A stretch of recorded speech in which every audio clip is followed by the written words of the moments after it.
hurry up, 5 minutes. 5 minutos. Esta noche es muy caliente.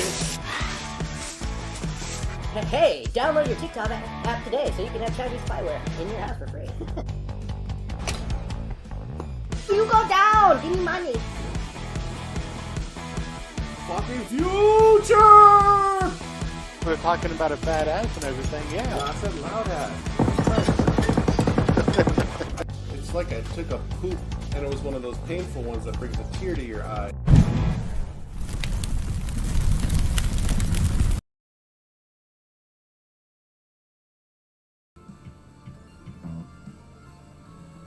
Well, that overlap is just uncalled for.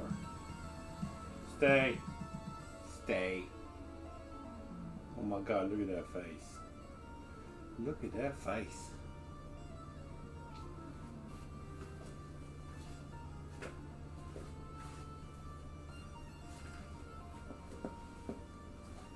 Gotta do the thing, baby, yeah.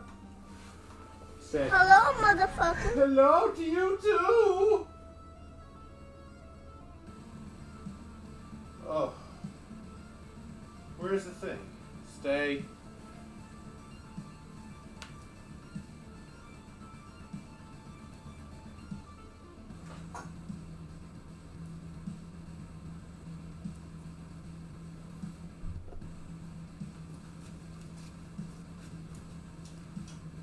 Hello, hello.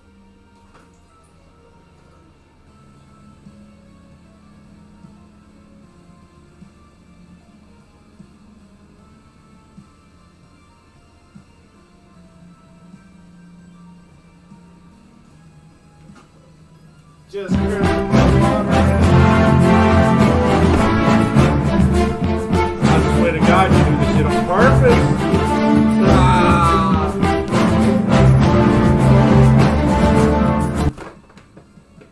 Y'all do it on purpose. I know you are.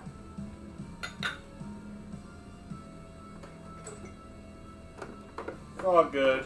I guess I can't be viewed in Singapore and South Korea now. Oh, boo-hoo. Oh, that was my target audience. Yeah, it's been a while since I've seen you guys here live on the interwebs because it's just been pure doggo cam. And I'm okay with that. I've been feeling as tired as I look. So, on tonight's selection, I've decided to mix it up. I did see a bottle of chicken cock over at the local ABC, and I was excited because I was just like, okay, so. But I've got myself a bottle of Bibb and Tucker Tennessee Bourbon, small batch whiskey. It's aged 6 years. Look at that little label, ain't that cute? Oh yeah, focus. This is the focus. Do it. But isn't that purty? That's purty right there. And look, we got a branded cork. Oh yeah.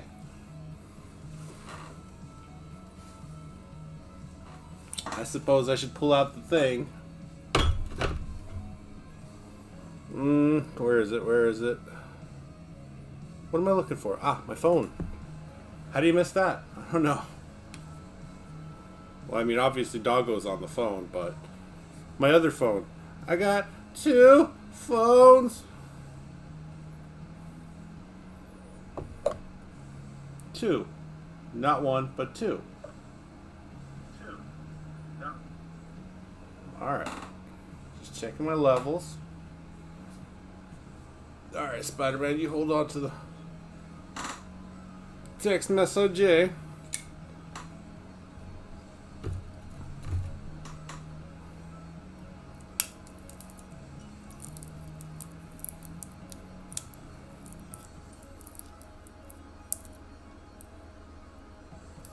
Oh, well, they got a perforate over here on the side. I wonder why that is. Is the doggo calling for me? Oh, well. That's cool, I suppose. Well, Cheetah, I abruptly ended our gaming session for Pupper. Because sucker for puppers.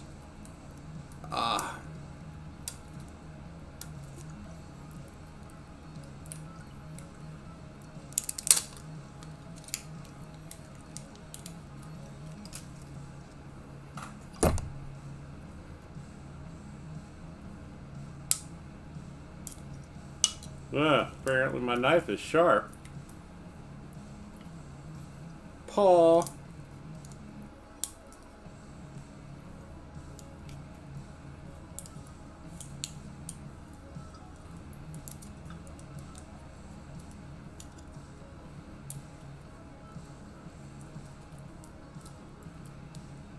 Good God, this is annoying. Were that many people trying to sample your whiskey that you had to put the shrink wrap of God on here? Honestly, I think I made it harder by scoring it. That's not the point. Sometimes quality takes a second to unwrap. Especially in the Victorian area. Good God.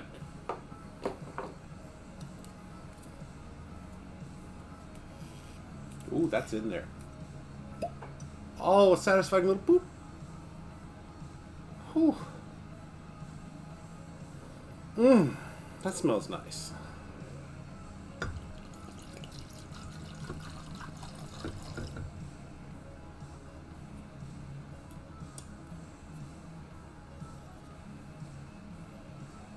Well, I mean, she's not so much on the phone as she's on your phone. Oh. Oh, you don't like that? No, I'm sorry. I'll do my hand. That was rude. You're right. That was rude. I apologize. Anyways, hope you guys are having a wonderful Tuesday night. I just woke up from my nap, so I'm a wee bit groggy. Let's give this bib and tucker a taste.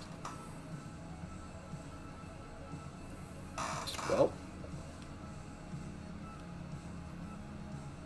it smells really nice. Better for what it cost. I could have bought the new video gamer this small bottle of bourbon. Whatever, it's books and bourbon, man. I don't. It's not like I do this every day. God, my liver would not take doing this every day.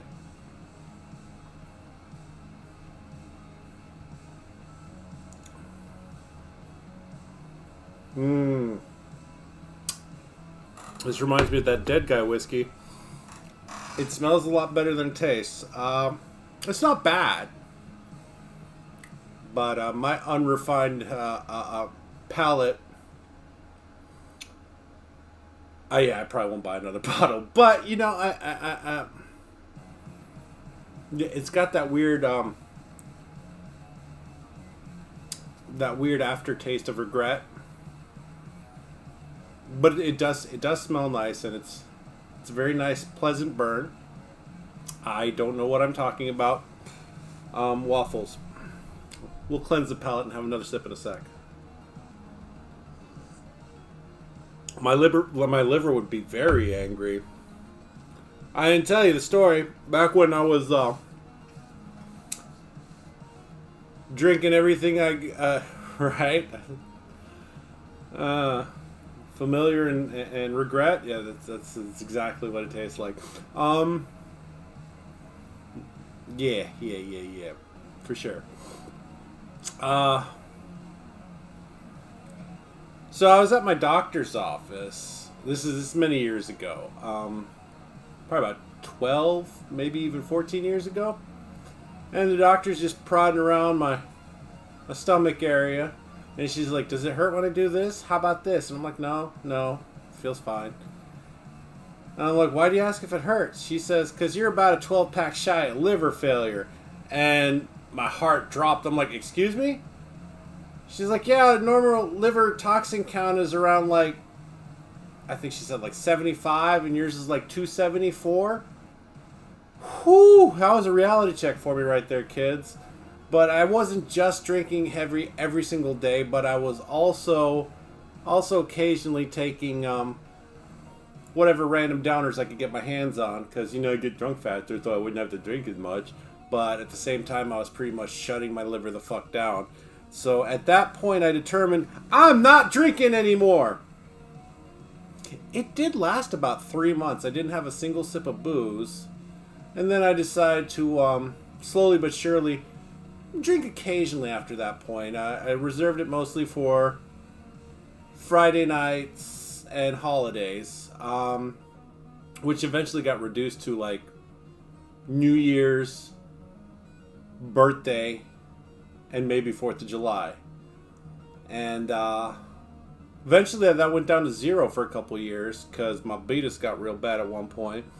And one sip of one beer, and I was already feeling like headache and sick. So I did stop for another 3-4 years after that. And once I started working out again and got my blood pressure damn good and my body mass index to a comfortable level of obese, I started drinking again occasionally, and now it's just I don't work out anymore, and I drink on Tuesday nights. I mean, almost exactly the same schedule as my old sex life, for sure. I guess we could factor in the current one. No, there's no sex on Tuesdays. Don't be clowning on my coochie Sabishi. Anyways. Oh, wonderful to see you guys here tonight. I can't really see anybody. I see my house. I see a camera. And you guys get to see my mug. But you know, yeah. It's like we keep on saying because we're buying time. Like it's some kind of presidential debate, but I'm trying to run out the clock at the same time. No, I think I need another sip of whiskey before we get into it. What do you guys say? Yes? Okay. I'm glad we have this talk.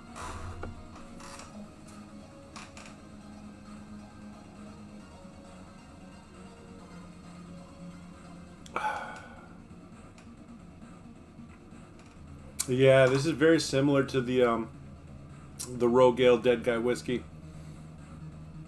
I think they finished them off in sherry casks. I think that's what I'm detecting. Like there's some kind of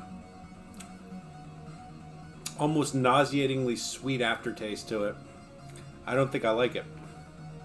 It's okay, lesson learned. It wasn't a very expensive lesson unless I get behind the wheel of my truck, which I wouldn't do. Because you know how those outlaw bikers, they drink all day, and like how do they ride and you not fall over?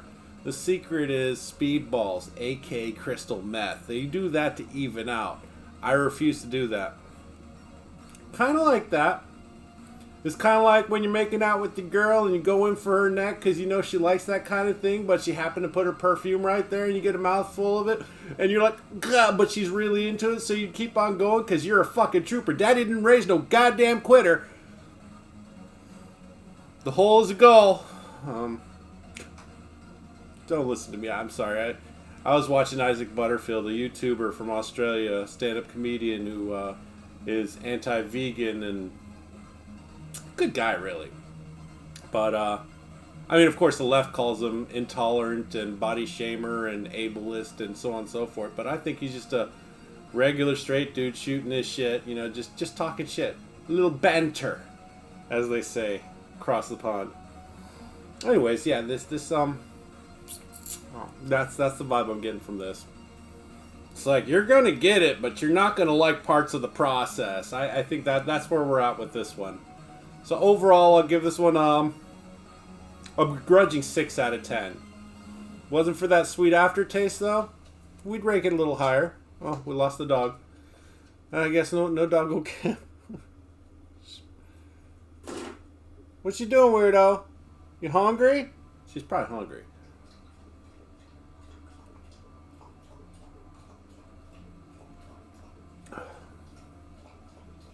I wouldn't even say it's a cheap perfume. It's definitely a mid-tier perfume. But that doesn't make it any less perfumey. So, you know. Guys, I think I need more color tattoos. Just bold, bright colors. Because, I mean, this thing, bam. Sick and tired of everybody biting my style. And I'm not saying I was the first one to do like heavy black with some gray. Definitely not the first, and definitely won't be the last. But I feel like it's the thing. So it's either you see some washed out, friggin' really super faded tattoos with really faded colors, or you just see like straight up black these days. You hardly ever see anything in between. Oh, by the way, have you guys seen those tattoos that look like iron-on patches or embroidered patches? Really cool, but I'm curious to see what they look like in about 10 years. They'll probably still look good, but they won't look nowhere near as sharp. I mean, I hope they last the test of time, but they probably won't look as sharp. They'll probably look a little fuzzy around the edges, you know? Anyways, with that second sip, if I could open the book, I'm struggling here a little bit. I remember one night Mike Klink politely asking if he could come down and hang out with us, and he showed up on a first date with the girl that he eventually married. I did my best to behave and make conversation, but as I walked away from them, in a very Sid Vicious type of move, I stumbled into a huge plate glass window which shattered all over me. Okay, we just doggo cam, big old sigh. She's camera shy today. I am too. Like, it's for anybody who's not used to having a camera on them for any amount of time, it's hard to be yourself. Everybody's extra when there's a camera on them. And I'm not saying I'm not extra, but I don't know. Maybe the neighbors can confirm or deny whether I'm pretty much the same on or off camera. That may be a good thing, it may be a bad thing. What say you, Ray Ray? Similar? Same? Totally different?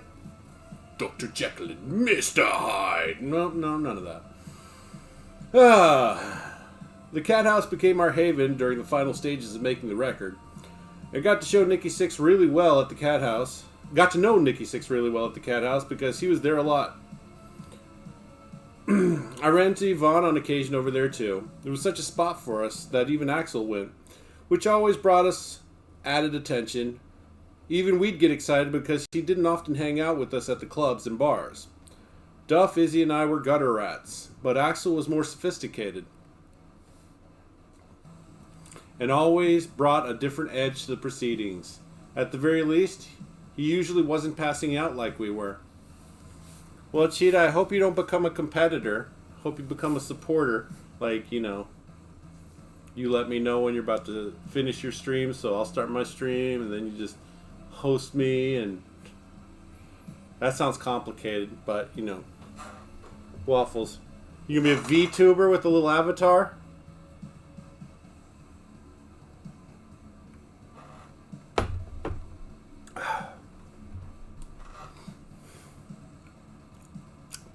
Perfumey. Mostly the same. Okay. And always brought a different edge to the proceedings.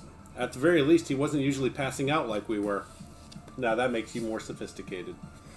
Almost every night after leaving the Cat House, I ended up at someone's house, usually someone I didn't know.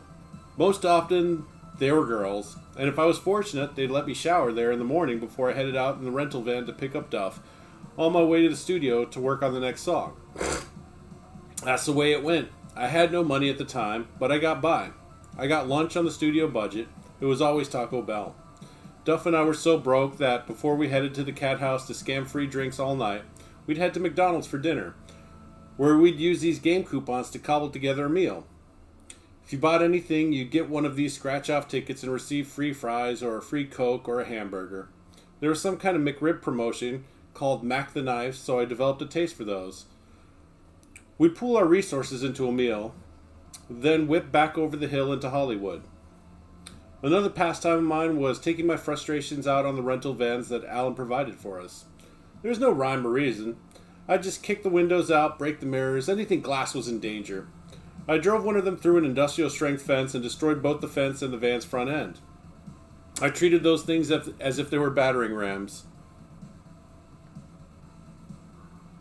You rad, damn it. Okay, you struggling there? You having a stroke? Should I call 911? How many fingers am I holding up? Follow the light for me. Stay with me. Who's the president? What year is this? Sorry, that's not in the book. I'm going through my Hollywood lucidity questions or whatever. I don't know. Penis. I would walk up to a brand new one and smash the headlights out before I even got behind the wheel. One night I drove this girl home, all the way up to Edinburgh, and Santa Monica, thinking I was getting some for sure. Next thing I knew, it was 8 a.m. and I was double parked, slumped over the wheel with the lights on and the passenger door wide open. Apparently she'd left me there passed out at the wheel. It was hilarious, only because I didn't get caught. I remember waking up, taking stock of the situation, hightailing it out of there. I can't imagine how the fuck I got away with that. I know, that's where the bookmark was, so, I figured we'd just read the whole damn thing. I spit in my book. Nice. That makes it real. It makes it a little extra gutter rap.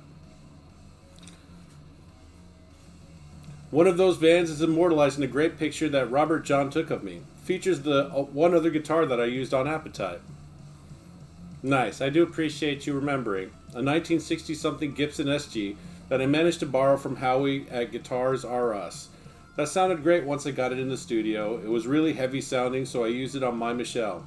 Anyway, that afternoon I decided to stick it through the hole I'd kicked in the windshield from the inside of the van. I was driving at the time, strictly for Robert's entertainment. My van abuse demanded that we became familiar with a few different rental companies and a few different locations. Hertz, Budget, Avis. We knew every franchise within a 5-mile radius. What I would do is pick up the van, destroy it over the course of 2 or more days, then return it in the middle of the night. I'd just leave it in the parking lot with the keys in the ignition. Then I'd go to a different location and pick up a new one. Eventually, Alan had to take me inside. I got a call from Budget, he said. He was pissed off. The manager of the location insisted that I come down there. I kept asking why, and he said that I needed to see the damage that had been done to the van to understand the scope of the problem. And I have to say that he was right. Oh yeah, I said, almost proud. Was it really bad? It was, but that wasn't all, he said. The manager chewed me out for an hour as he showed me every inch of damage that had been done to the van. He asked me if I had any idea what kind of psychopathic, horrible people I was involved with. After seeing that, I'm not sure that I do.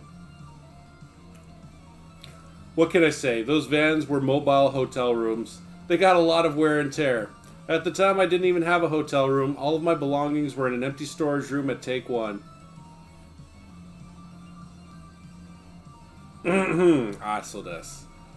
Every day, when I'd return from whatever I'd gotten into in the Hollywood the night before, I'd head in there to change my clothes. I'd be happier if I'd managed to get a shower wherever I crashed.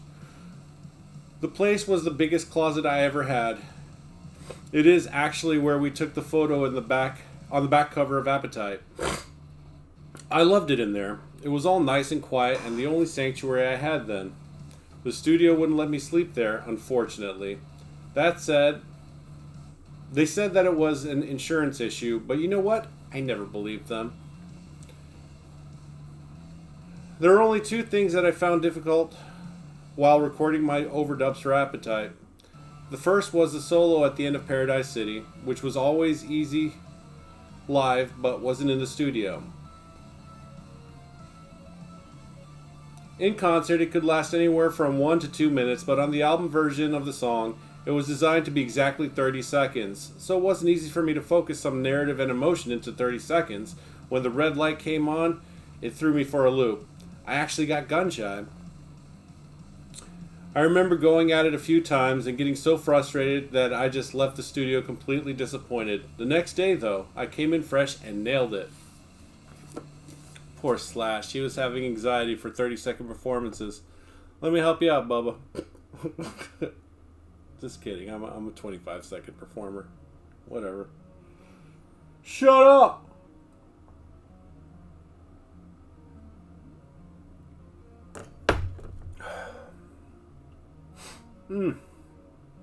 Wow, that tastes like whiskey. You know, it's getting a little smoother with each extra sip. So that's telling me one of 2 things. Either A, it's one of those that you need to rinse and repeat, lather, rinse, repeat kind of jobs, or I'm drinking too fast and I need to slow the fuck down. Or both. Either way, shh, we're going to keep on reading. My other issue was recording Sweet Child of Mine. Steven watched my foot to keep time, and for that song, I'd count him in because my riff kicked off the proceedings. There was no hi-hat through the beginning, and we hadn't recorded a click track for it, so when I went in to do the overdubs, it was a guessing game. I'd be sitting there anticipating the start of the song, hoping that in my mind I'd timed it right so that when I started playing, my timing was right. This was years before digital recording, so there was no signifier to guide me in any way. It took me a while. It took many takes, but we got it in the end. Other than that, the album came together so quickly and naturally that it felt like it was meant to be. Obviously it was. Once I was done at take one, I had to find somewhere else to stash my shit, and theoretically myself, so I shacked up with my friend Todd Crew of Jetboy, who had moved down to LA from San Francisco. He was living with his girlfriend, that was her name, and their roommate Samantha, who had the biggest set of tits I'd ever seen on a petite girl like herself. That was enough to inspire me to be a one-girl guy for a minute. The four of us had a blast and were a complete and utter spectacle. We went to the cat house every single night, just carousing and making general nuisance of ourselves during a few weeks that Axl took to finish up his vocals. Once the recording was done, it was time to get it mixed. Tom Zutaut took me to New York. It was my first time there to introduce me to a few candidates as well as some East Coast industry folk. Tom loved to show off. He liked showing his talent, the luxury of business cards, and showing his talent how important he was in the industry. That was the motivation behind this trip as much as finding us a mixing team. I met Rick Rubin, who was just hitting it big with Run DMC and Def Jam, and his new signing, the Beastie Boys. Rick took us out. Oh, thank you for the beat.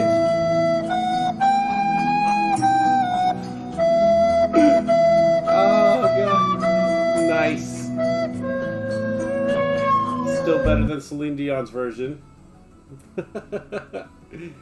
That is also hard to listen to. But anyways. Rick took us out to his favorite spot to eat. White Castle in Queens. Rick was great. We talked about all kinds of records that we liked and just shot the shit because he'd already passed on mixing us.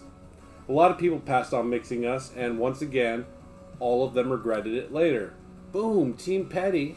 That's what I'm talking about. Slash will remember that. The pair that took us on in the end was Steve Thompson and Michael Barbiero, whom I met on the trip. We had Thompson and Barbiero mix Mr. Brownstone while we were there, and we sent it back to the rest of the band. At the same time, Alan Niven did a mix because he wanted a shot at doing the album. Alan's version wasn't bad. I remember that Izzy liked it a lot, but the other guy's take was much more in your face. They had a tight mid-range to their sound that fit our band perfectly. Theirs was ballsier and meaner. There was good interaction between the guitars, while Alan's was more linear, two-dimensional, and hollow. You know, that couldn't be impossible. I don't know much about bourbon. You know, I pretty much uncorked it, poured, and started drinking a couple seconds later. So, I think wine needs to breathe. I believe, because distilled spirits are slightly different from wine. You know, wine is whatever. I don't know. Talking out my ass. Overthinking it. My inner autist has decided to speak up. And it's shy. It's gone again. Anyways. We set 2 weeks aside to mix the record, and then Axl, Izzy, and I, along with Alan Niven and Tom Zutaut, returned to New York and stayed at the Parker Meridian in Midtown while it got done. Tom had his own room, Izzy stayed with Alan, and Axl and I shared the other room. At the time, I had a broken wrist and a cast on my arm, an injury I'd sustained during a recent trip to Seattle with Duff.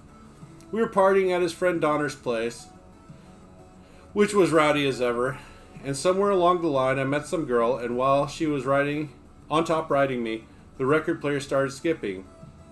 It was ruining the moment, so I punched the floor a bit too hard, obviously to get it to stop. Duh, I mean that's what I... Fuck yeah, just get it done. In any case, my cast didn't stop me from trying to wrestle Alan to the ground and destroying the entire hotel room during one of our first evenings in New York. I don't even remember how it started. I'm sure it was nothing more than being fearless and drunk, and Alan being a big bear of a guy that I wanted to tackle. I woke up with rug burns all over my face and chest. Apparently, I lost the match. Yeah. I don't know. If I could travel through time, maybe a 30-year-old me running into Guns N' Roses not knowing who they were would just look at them like a bunch of freaking damn sissy girls, and one-on-one I could probably take them individually back in the day. Now they got a fighting chance with my bad back and everything, but who knows? They're still a bunch of tiny fellers. Anyways. I don't want to fight Guns N' Roses. I want to ask how the egos clashed so bad that the band had to break up, Axl. Anyways, penis. Our stripper friend Adriana Smith made an appearance on that trip as well. She was on the East Coast visiting friends who lived in Alphabet City. It was good to have her there because Adriana was a fun-loving, high-spirited individual, but once Axl coaxed her into his bed, I had to put up with listening to them fuck all night in the room we were sharing. Adriana is a very vocal individual, so I opted to spend most of my nights out, usually as late as possible. I spent one of them with Steve Thompson, who took me to the China Club, which is the epitome of 80s New York nightlife. Lots of coke, little substance, and much too expensive all around. I was there in my top hat, leather jacket, and leather pants, tucked into my cowboy boots amid a room full of the type of New Yorkers who say, "Yo, how you doing?" all the time, and to try to impress one another with their expensive Italian blazers and the sack of blow they've got in their pocket. Steve, of course, was pretty dialed into that scene. He was in the music business, after all. Once I decided that I'd had it with that place, I'd slip out without telling anyone, as I'm sometimes known to do. It has gotten me into trouble before, for example, when I opted to wander off in rural Canada, because usually I'd just get lost. Such was the case that night. The club was midtown, less than 10 blocks from the hotel, but around 4 a.m., I set out the wrong way on an all-night journey in an unfamiliar city. It was very surreal. I wandered down Broadway all the way to Houston Street, over to Avenue C, and by 9 a.m. somehow found my way back uptown to the hotel. New York isn't really the city that never sleeps. I managed to find pitch-black stretches of street with no one else around aside from the occasional bum. As it did get quieter and quieter, I began to feel more and more alone. A montage of New York City movies came to mind as I looked at blocks that were both familiar and totally strange to me. Once I finally admitted to myself that I had no idea where I was going, it came together and I started to recognize a few landmarks. Before I knew it, I found the hotel. As usual, there was hardly a welcoming party. I wandered in and found Axl and Adriana asleep. Mixing the record was an incredible experience. It was the first time that I learned the process of sound manipulation, and looking back at it now that digital technology has changed the recording industry forever, I feel privileged to have made and mixed that record in the days before things changed. There was no automated interface back then. Thompson and Barbiero manually worked the faders, making minor adjustments to each channel as per our request. Each time we listened back to each track, those two guys were amazing. They had a system, pretty much an unspoken language between them. Steve was the energetic, in-your-face guy, and Michael was the reserved, analytical, calculated guy. And they got on each other's nerves constantly, which somehow fueled their creativity. The way they'd work was that Barbiero would set up the basic mix, the drums, the bass, and all the EQs. Then Steve would come in, they'd start taking passes, with Steve doing all the frenetic tweaks to the guitars and the vocal jumps throughout the mix. He did all of the dynamic rocking parts while Barbiero laid the sonic foundation. Since mixing was entirely manual, done while the song was playing, it was a one-take affair. When they took a pass, the song would start, they'd have all four hands on the board, and they'd immediately start jumping around each other, adjusting knobs and faders in real time as the music played. If they got just one thing wrong, they'd start over, and on top of that, they had all of us in the room backseat driving. That sounds hectic. No chaotic. Scatterbrained, but laser focused. I think that sums me up.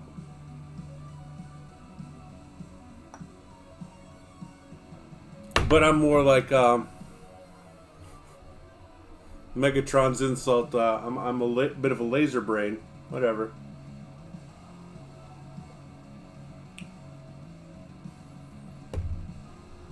Oh, man, that was really nice. That was almost like a candy on that one.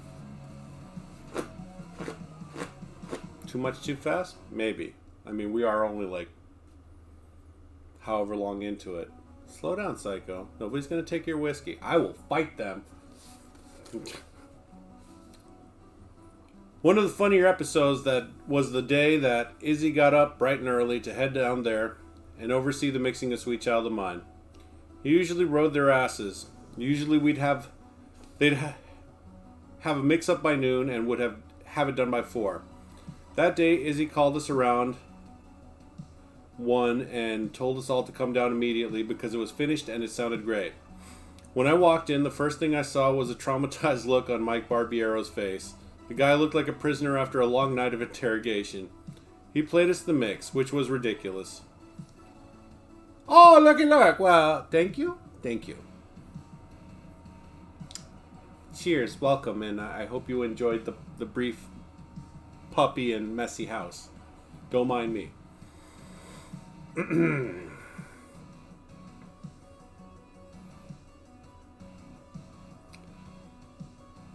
It was nothing but Izzy's guitar and Axel's vocals with everything else faded into insignificance.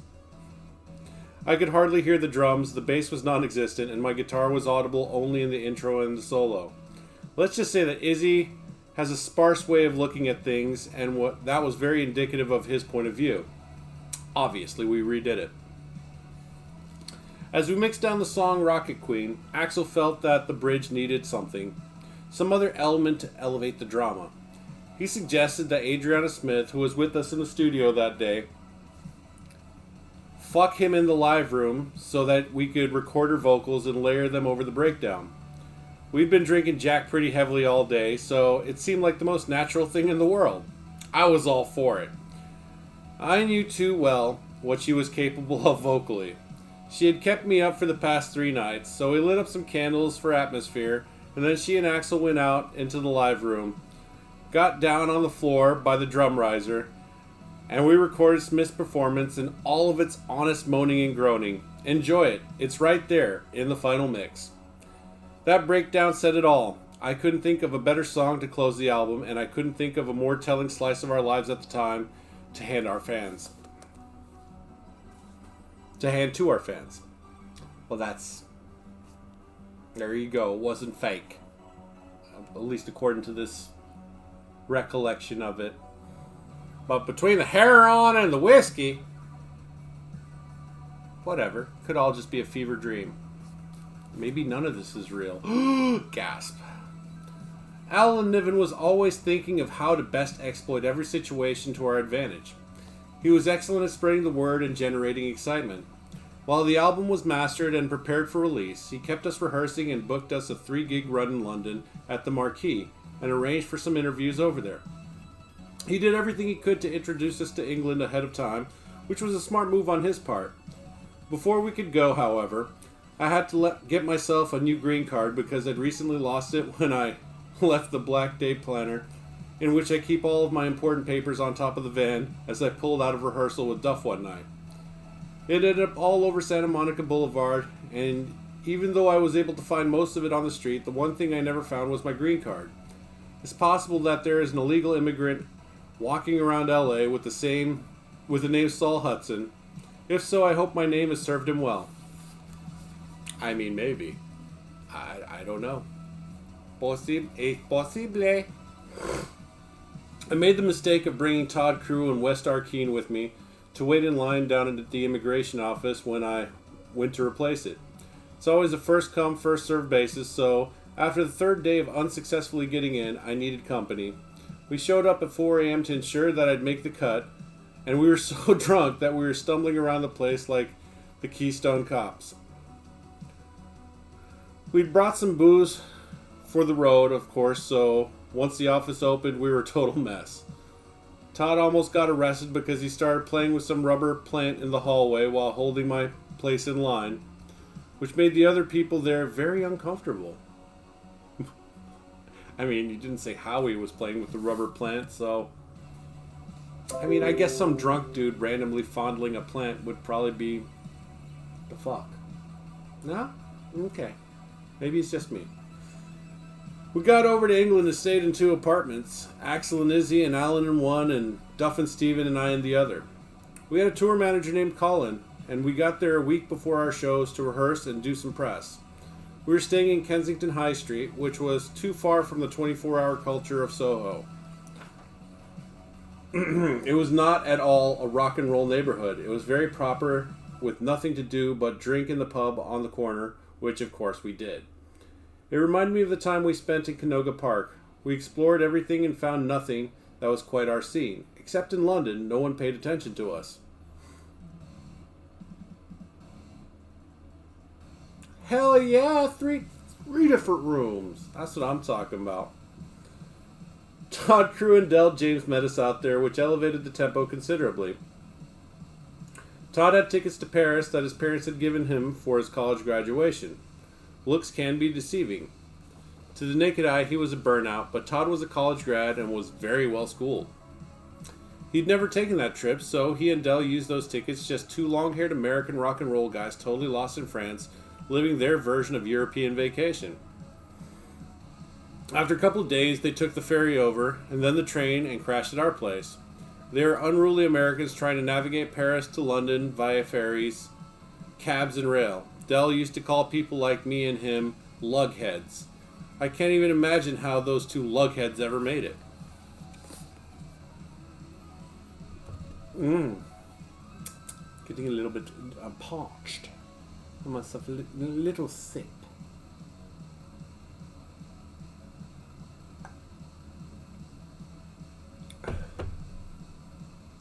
Our average day in London consisted of rehearsal, after which we might go home to one of the clothing shops in the area because that was all there was to do.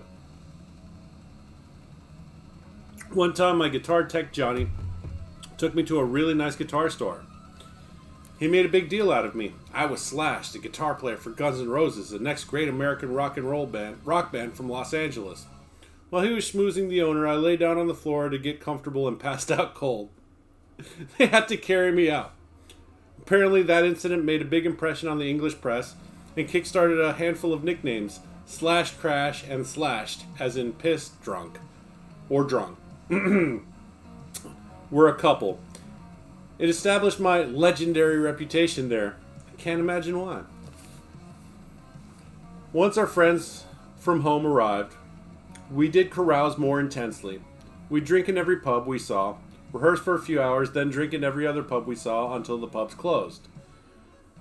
We weren't nearly as rambunctious or destructive as we were in, say, the Valley, because there wasn't much that we could have possibly done to bring life into Kensington and High Street. Just walking down the street looking at the manicured parks and gardens was quite sobering at any time of the day. Our rehearsal space had the same cold London environment. In a clinical room or neighborhood like that, you don't feel right busting things up. It encourages you to drink responsibly and behave politely.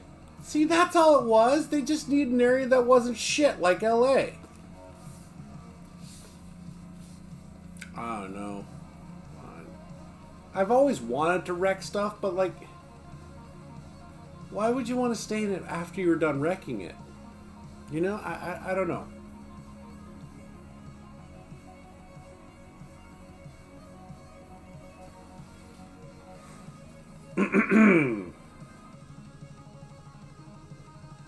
Once we returned to Soho and beyond, however, we found our peers.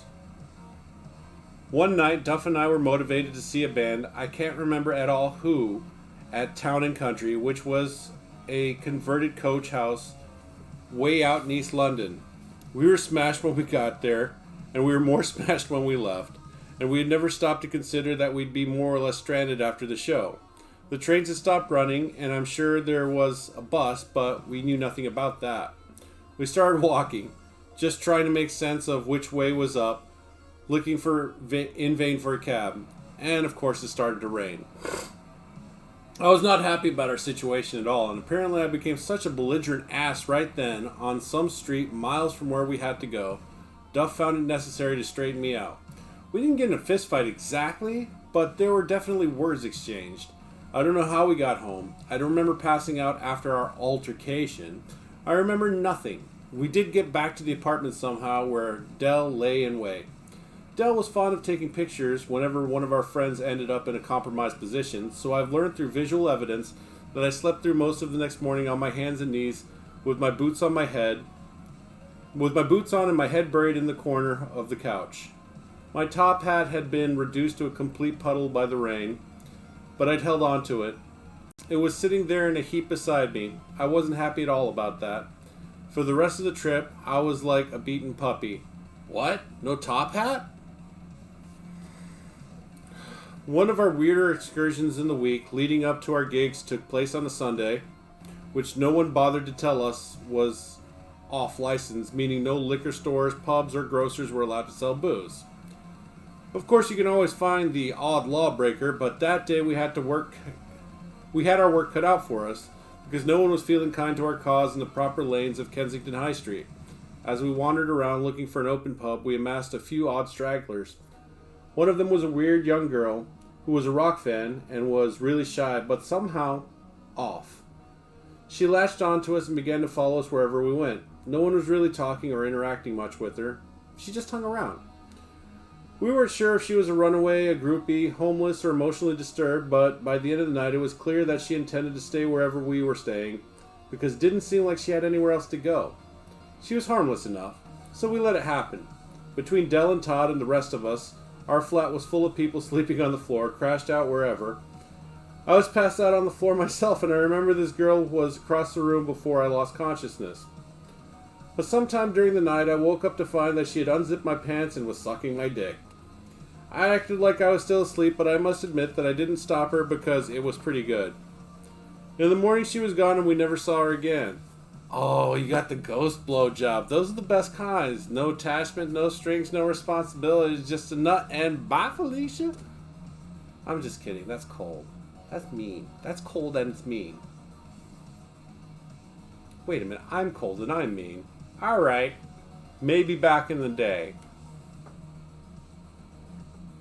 Ghost blowjob! The fuck is that? Oh no. Oops. Bitch.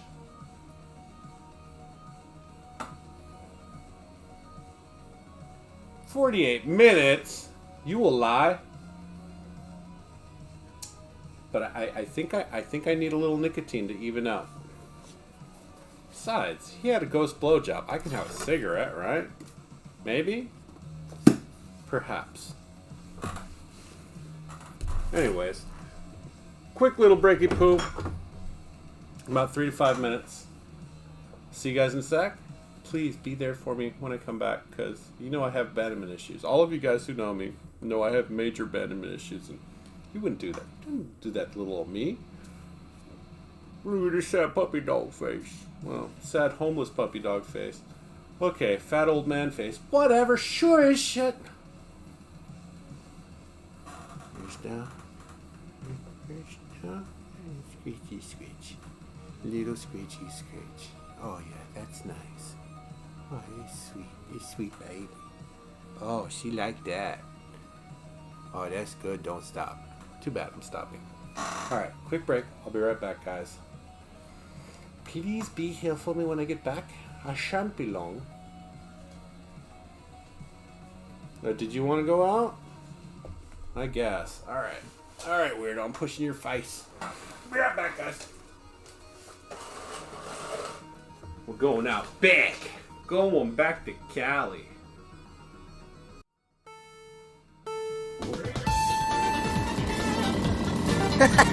Here I come.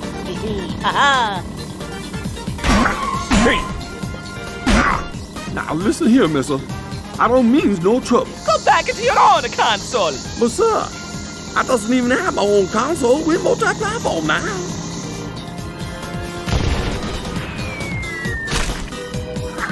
Knuckles? It must be a Mario. He take racing too seriously. He takes everything too seriously. You motherfuckers invite non-Nintendo characters onto my track? Now this is auto racing.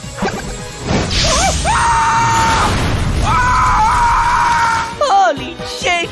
He's killing all the non-Nintendo racers! What is he? Some kind of racist? You're not Nintendo! You're Pretendo! You're all race traitors!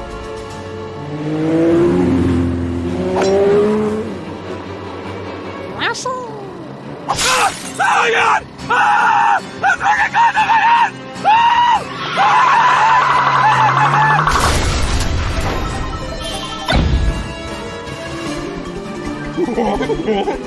23 years of jumping barrels. 23 fucking years!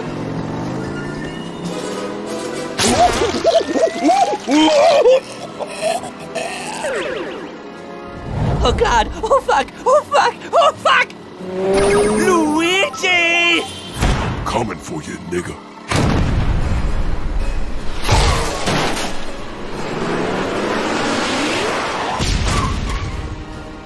Wait, Mario, think of our history. So, you like it to go fast, huh?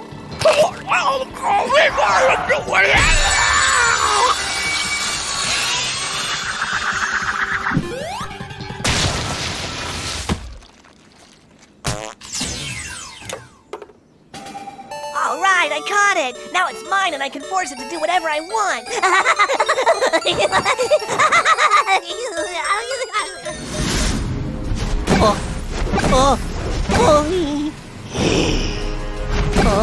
Mario, stop! We're brothers! I have no brother.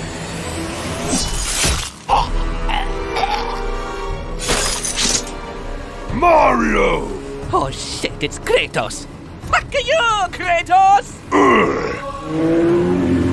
You PlayStation characters never learn!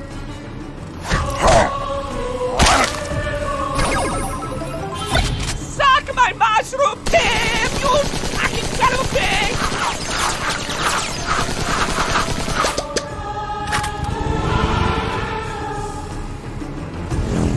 Oh, hey Mario! Nintendo!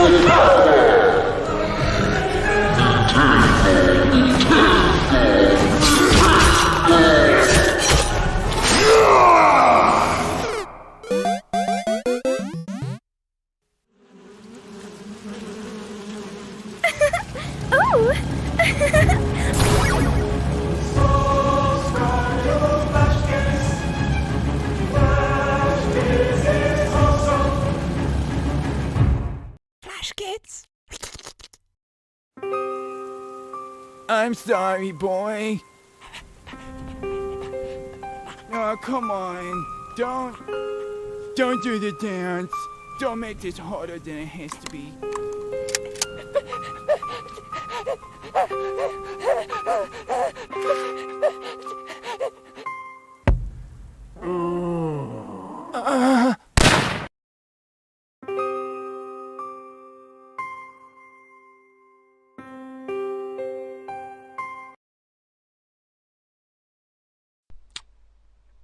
Man, I just love noodles. Not as much as me, dude. Not as much as me. Oh yeah? I bet I love them even more. Okay then, how much do you love noodles? This much. And I will always love noodles. Yeah, I'll always love noodles. Yeah, I'll always love you.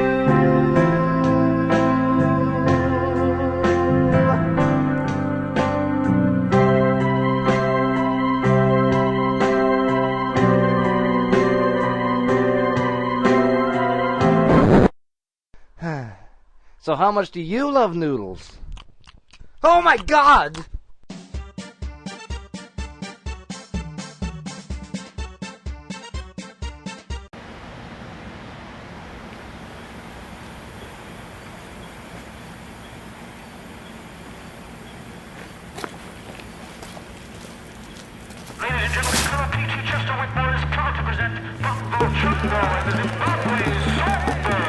Do you see Banana Man hopping over on the white hot sand? Here he come with some for me, freshly taken from banana tree. Banana Man, me want a done.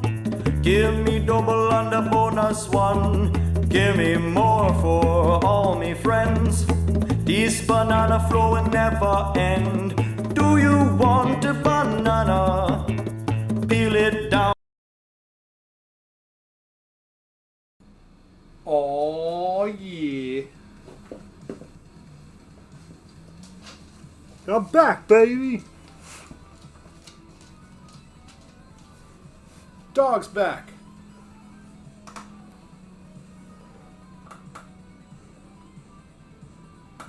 Oh, look at that face. She's sad because I didn't want to play ball with her. Yeah, that happens sometimes. Sometimes we don't play ball.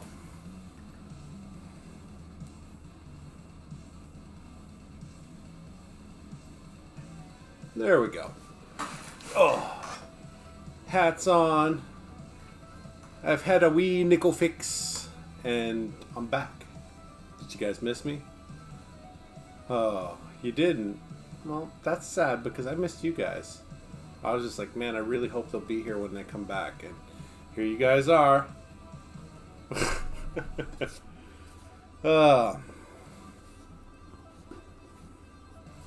It is not raining hard here. Looks like you guys got your twice annual rainfall in one day.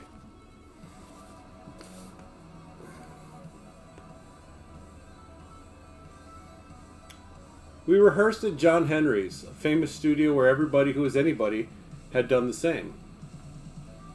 It's the equivalent of SIR in LA, both in English sensibility.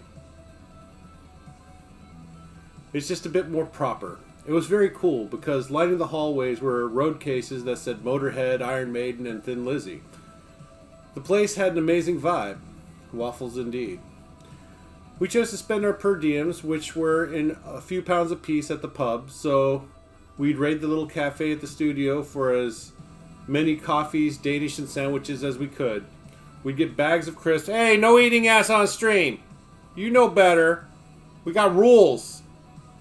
You're a lady and I expect you to be behaving as such.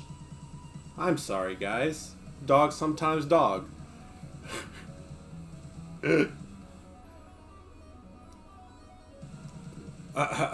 We get bags of crisps at the corner shops for a few pence and fill up on those before drinking the rest of our money at the pub around the corner.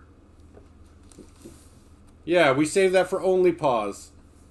The hell were you thinking? What, we don't play ball, so you're gonna lick your ass on camera? Come on now, you're better than that, baby. We don't give that shit away for free. God damn it. What the fuck is wrong with me? Our 3 shows were at the Marquee Club, the famous little sweatbox where everyone from The Who to David Bowie to the Sex Pistols had played.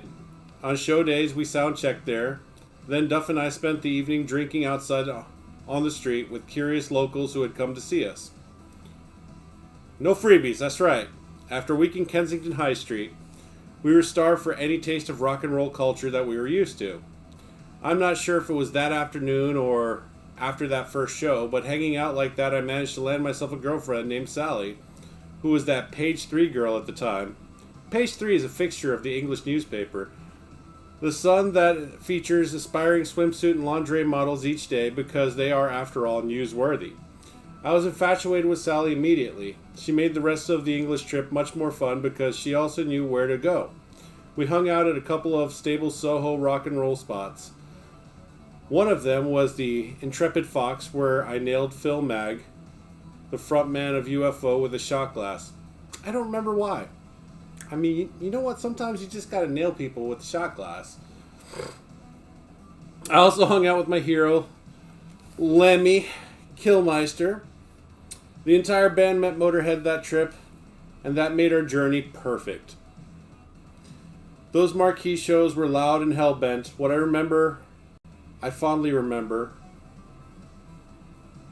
We did AC/DC's Whole Lotta Rosie and Aerosmith's Mama Kin, and all of our original stuff. One of those nights was also the first time we ever played Knockin' on Heaven's Door, which we put together a sound check on a whim. I'd always loved that song, and loved that live version. It was much more raw than what ended up on Use Your Illusion.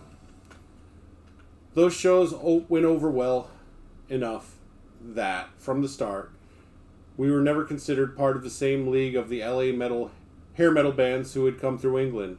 We were seen as something else, which was what we'd been saying all along. Finally, it felt like we'd been justified. Don't you like that? Don't you like that when you know, after years of hard work and rock and roll and time in the studio and heroin abuse and multiple women and ghost blow jobs, that you're finally justified? I love that. For them, because I've never lived that. I've done a couple gigs at smaller venues. My biggest audience was probably around like 200. I couldn't imagine doing a stadium of 15,000 plus people. That's insane.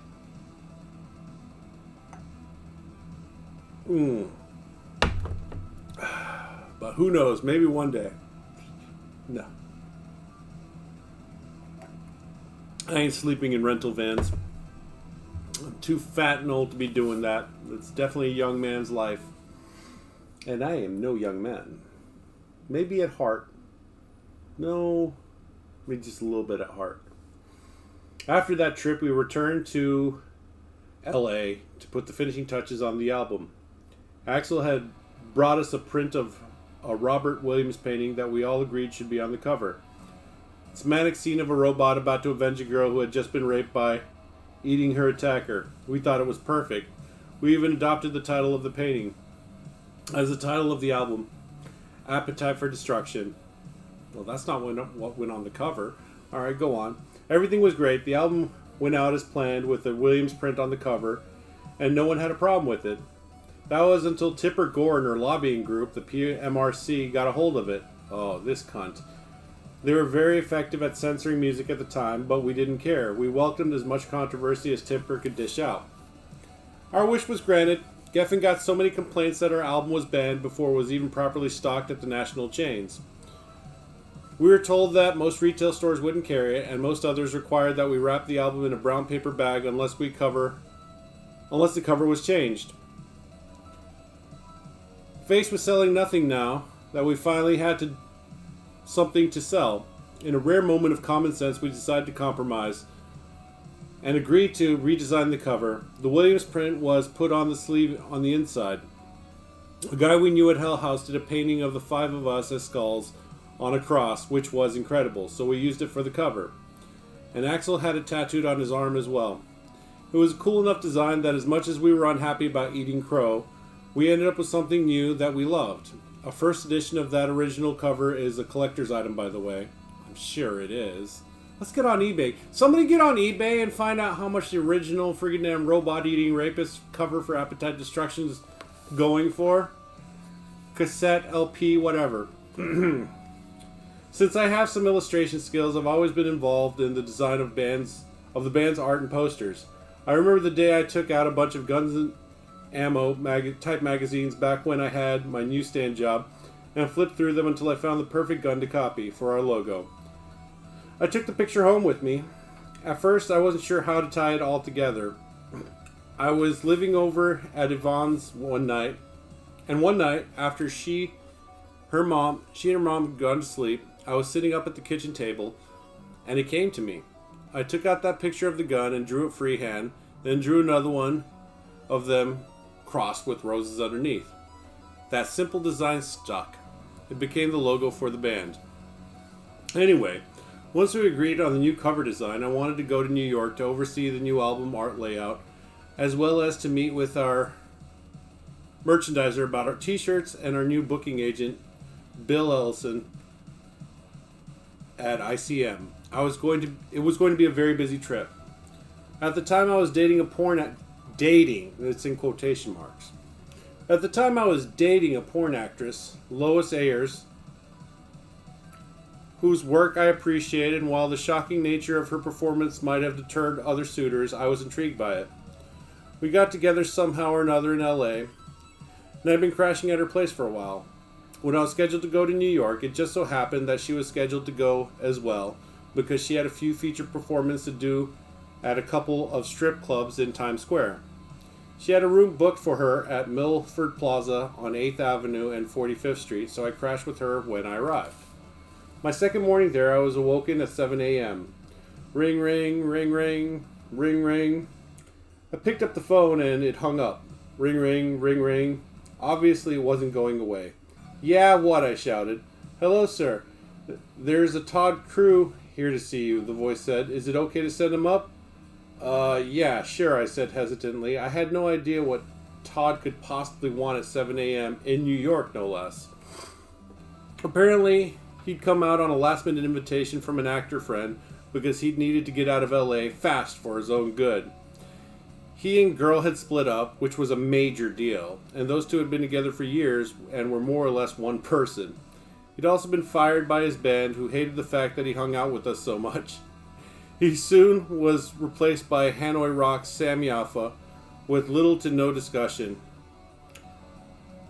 At that point, they had not only kicked him out, but they'd kept all of his gear and were refusing to give it back. So Todd was not in a good way, to say the least. He arrived at my door, already fucking drunk, with a full liter of what we like to call toad venom in one hand, vodka and orange juice disguised in a 7-Up bottle.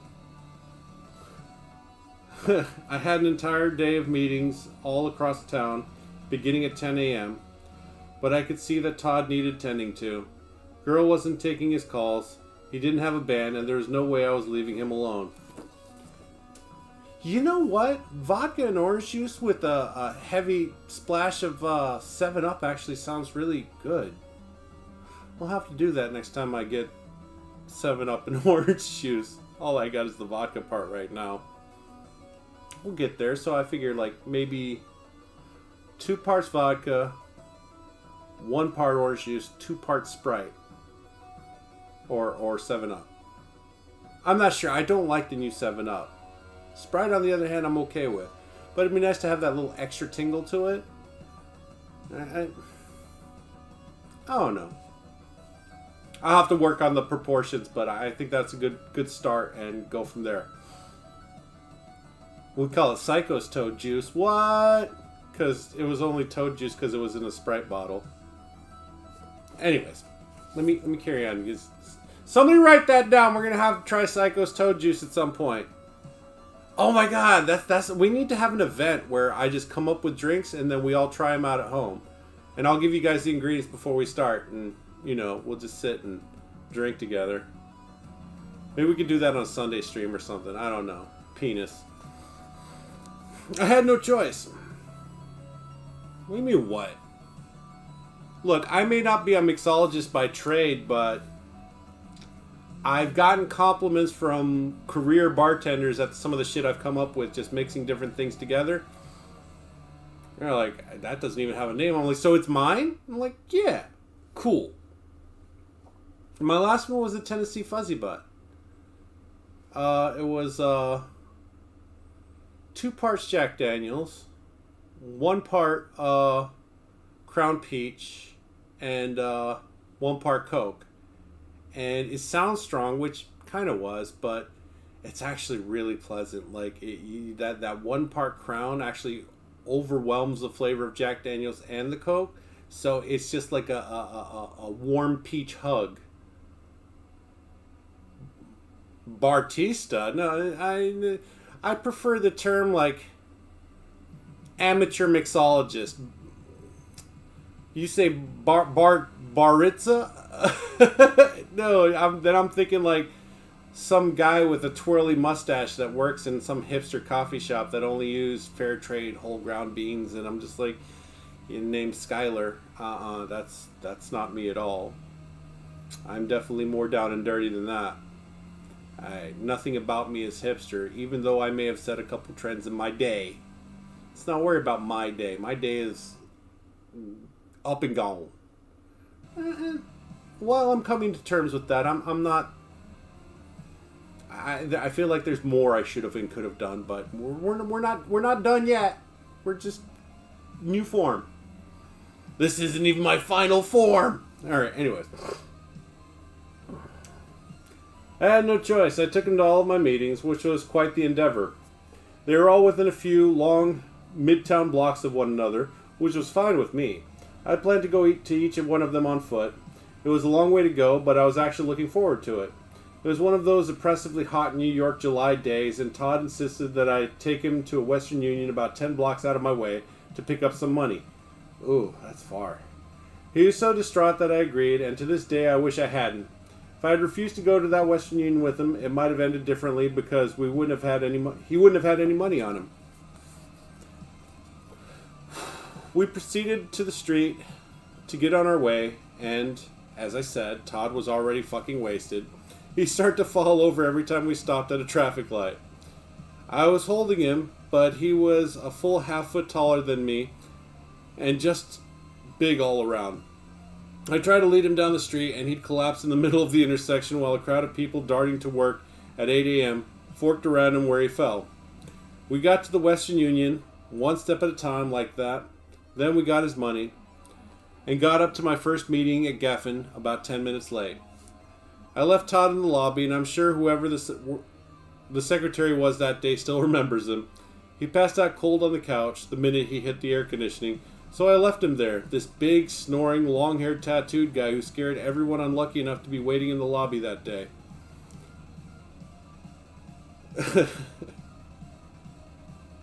I may have passed out in a couple random spots throughout my years as a short career drinker. When it's time for me to go, it took 2 assistants to get Todd into the elevator. Sleep had helped him a little, but not much. Still, somehow I maneuvered him through the streets and got to the rest of my appointments on time. One was at Brokem to discuss t-shirts, and the other was at ICM. All the while I dragged a drunk bass player along with me, treating it like he was the invisible elephant in the room that no one talked about. He was like the cop in Up in Smoke, trying to give directions on the highway with the hot dog stuffed in his face. Well, Pinus.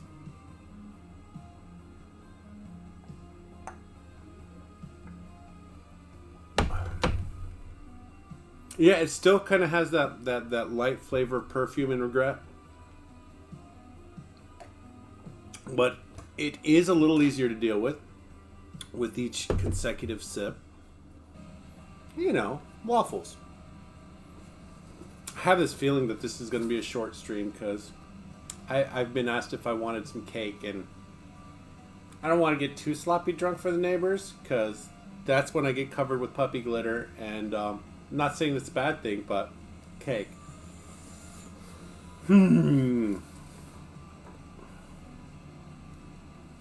Ba-ba-ba. By the early afternoon, my business was done. Todd was a little bit more coherent, but definitely in need of a nap, so I was taking him to Central Park. I thought taking him to Central Park would do the trick. At the very least, he could sleep it off on the grass in the sun. I managed to steer us up there, and just as we were heading into the park, we ran into 3 musicians from a local LA band that we both knew. I don't remember why they were in town, but they wanted us to head down to Alphabet City with them to cop some heroin. Todd was all for it, but I couldn't let him. I had just done my time in that pit of hell, and the thought didn't interest me at all. On top of that, I had a record on the way, and the risk of arrest or worse wasn't worth it. Spit it out, psycho. I kept the party hounds at bay by suggesting that we buy a bottle of Jim Beam and take a carriage ride around Central Park, which we did. That was quite a scene. Me, Todd, and these goth-looking dudes with some tattoos and piercings taking in the summer sights. We chased it down with some pizza and a round of drinks with this little dive bar afterward. And once we were on the second round, smack came up again. I did everything I could to put the brakes on, but I was overruled. My personal concerns at that point mattered less to me than Todd's well-being. I didn't like what I saw, and I did everything I could to keep him from going darker. Todd had done heroin, but he wasn't all that experienced. Even if he had been, he was in no state to be messing with drugs. As I said, I was unanimously outvoted. Todd got them to agree to go get the dope for us so I wouldn't be at risk of getting busted. To say the least, he really wanted some dope. We headed downtown and waited for them in a bar on St. Mark's Place in the East Village where they scored the dope.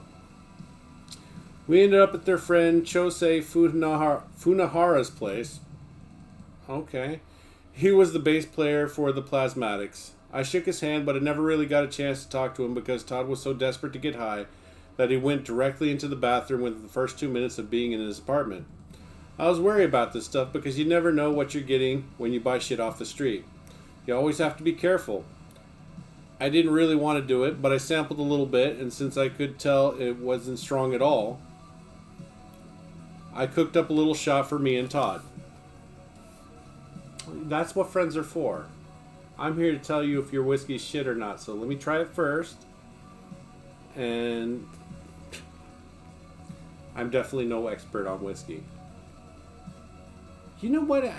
I like to dabble and try things. I don't like to commit myself to the point where I'm an expert on quite any one thing. Maybe that's why I'm awesome, or maybe that's why I suck. I'm not sure which. Maybe a little bit of both. Probably. Who knows? Who cares? We hung out there for a while and made plans for our friends to meet us later at my hotel room before Todd and I made our exit. The sun was starting to set by the time we got to Times Square, and as we walked along the row of movie theaters, I decided as I stared at the marquee that I really wanted to see Jaws 3D. Todd agreed. All he really wanted to do was drink anyway. We bought a case of beer and snuck into the theater, which might sound odd by today's standards, but in 1987, New York's Times Square was still gritty enough that the odd movie house wasn't showing porn 24/7, wasn't going to eject two guys who brought their own beer. Jaws 3D wasn't that great, neither was that short shot of heroin. I noticed halfway through the film that I wasn't high, and that I drunk about 2 or 3 beers, while Todd downed the rest. One after another, just pounding them. Then he suddenly left the theater to call a girl. He was gone for a really long time. Then he suddenly left the okay. And I hope that was a good sign. Maybe they were patching things up. Unfortunately, that wasn't the case. When the show was over, I found Todd slumped on the floor by the payphone, completely beside himself because girl had rejected him, apparently in an extremely harsh manner. Drugs and roses, yeah. I used to do drugs. It was way back over there.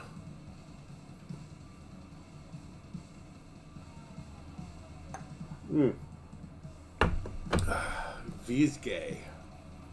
You can do books and bourbon without bourbon? I steered Todd back to my hotel, doing what I could to sort him out, hoping to get him settled down. He was completely distraught, but after a while I managed to get him relaxed, lying down in bed, slowly edging towards sleep. And that was precisely when our friends from earlier in the day knocked on the door. They're all set to shoot dope and hang out, and Todd suddenly perked up and was eager to join in.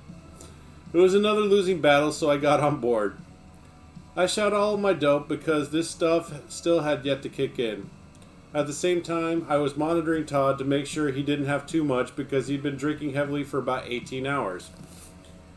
I can't say what happened for sure, but I'm almost positive that he got a shot from someone else who was there that night when I wasn't looking. What I gave him wasn't strong enough to cause what happened. Jukebox dealer? With scars on his veins. Gonna be a jukebox dealer. Okay.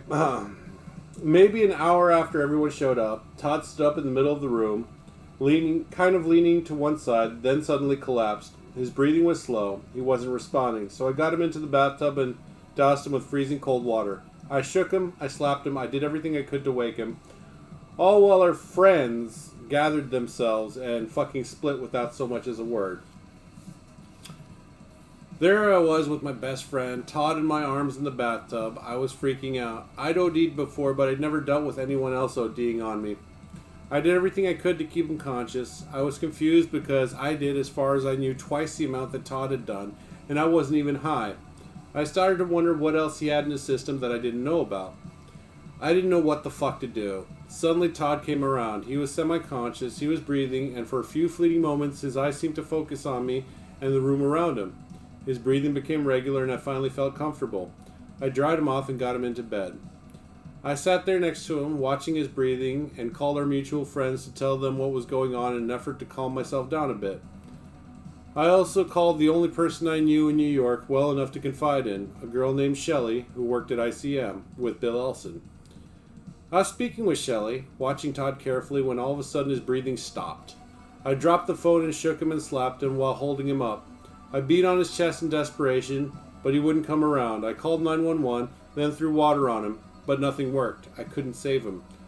Todd, all of 21 years old, died in my arms. I was flooded with emotion, fear, panic, anxiety, and where the fuck were the paramedics? When they finally arrived, they were complete assholes. It had taken them nearly 40 minutes. They came in the room and stared at Todd as if he were a bag of garbage. "Oh shit," one of them said, a bit too loudly for my taste. What is this now?" "I know," the other one said. "This is stupid. He's long gone. I don't know why we even bothered. Glad we didn't rush." Wow.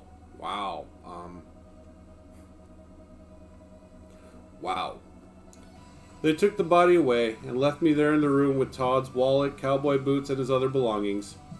I had barely begun to grasp what had happened when the police arrived. They gave me the whole good cop, bad cop interrogation, asking if I knew where he got the dope, asking me where the syringe was. They set themselves up in 2 separate rooms in the hotel, and they sent me from one to another for about 3 hours. Once they were done and satisfied, they split and told me that I'd need to be at the station at 8 a.m. the next day to sign papers confirming receipt of the body.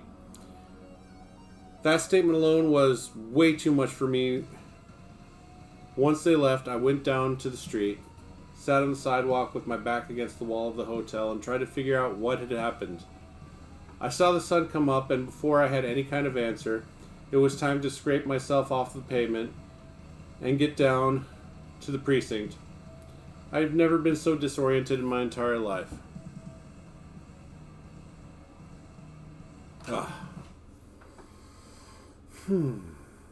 That place was as ramshackle as Barney Miller. And I signed whatever it was that I needed to sign, which was as impersonal as filling out a form for lost luggage. I returned to the hotel in a daze. Lois had yet to return from the night before. I was lying in the bed where I heard an inhospitable knock on the door. It wasn't housekeeping, it was serious. The manager and a security guard stood there telling me that Lois had not only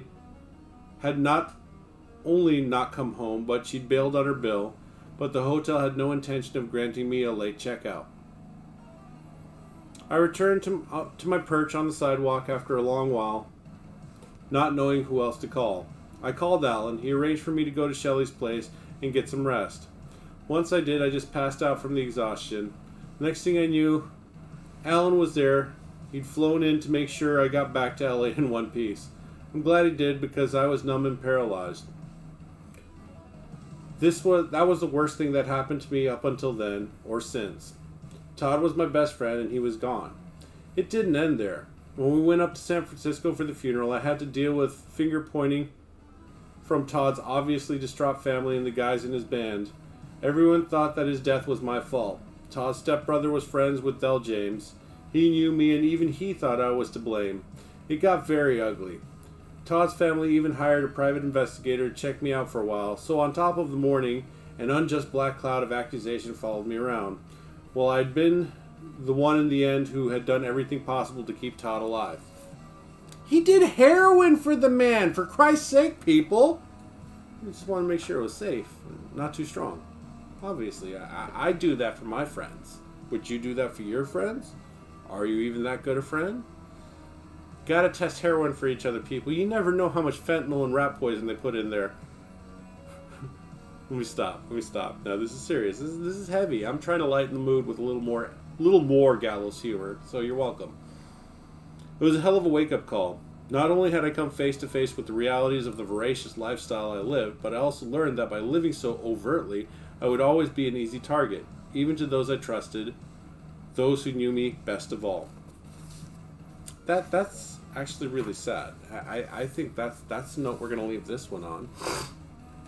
We can sit here and chitty chat while I finish off the rest of my little whiskey. Oh no, you don't do heroin for the altitude. You do that to get down to sea level, baby. Sea level! you do enough, you'll be down in the Muriatic Trench. The most metal of all places because it's the deepest space on Earth.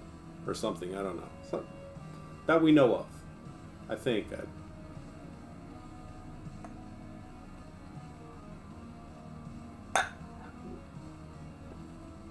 You know what? Somebody drank my whiskey. It was me. I did it, but hey, look. This may not be a really good whiskey. It's an okay whiskey. I think it should be about $20 less. But I don't know about prices, and it is 6 years old.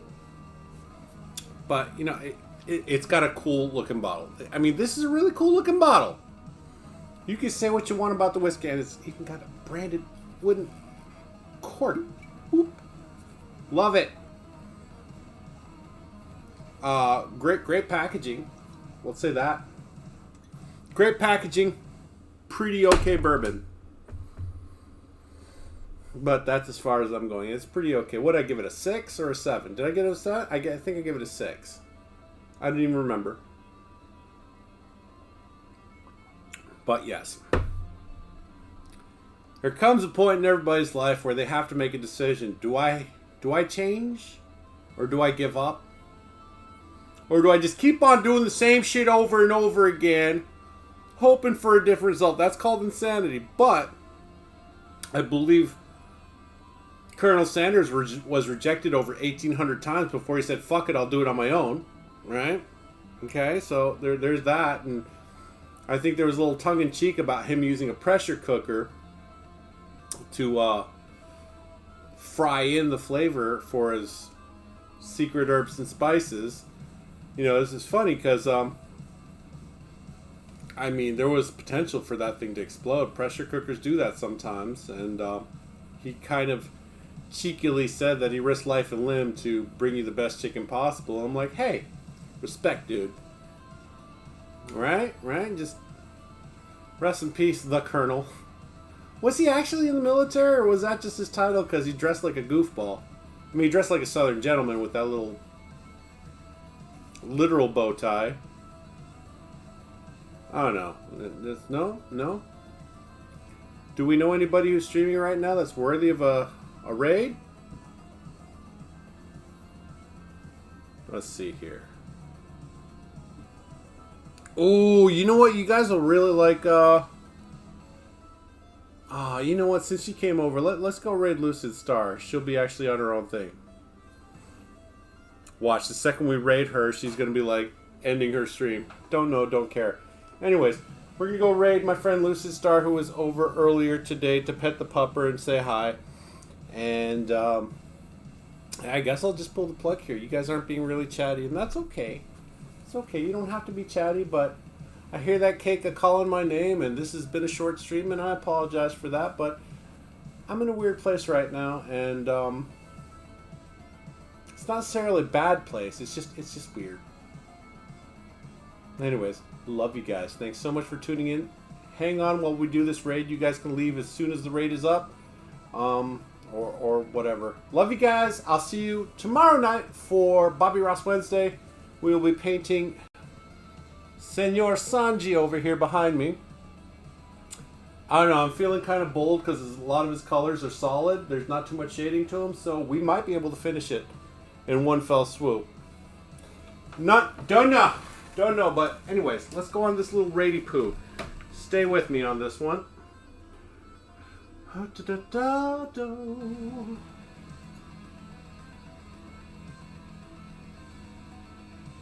Fuck.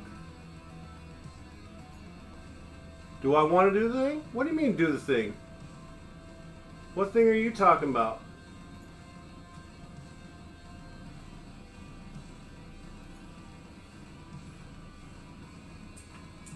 I thought you were working.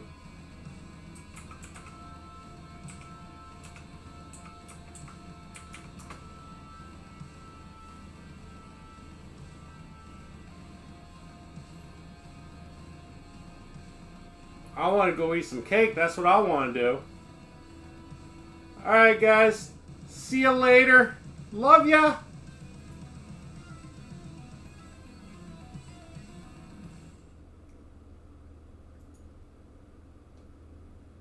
How do?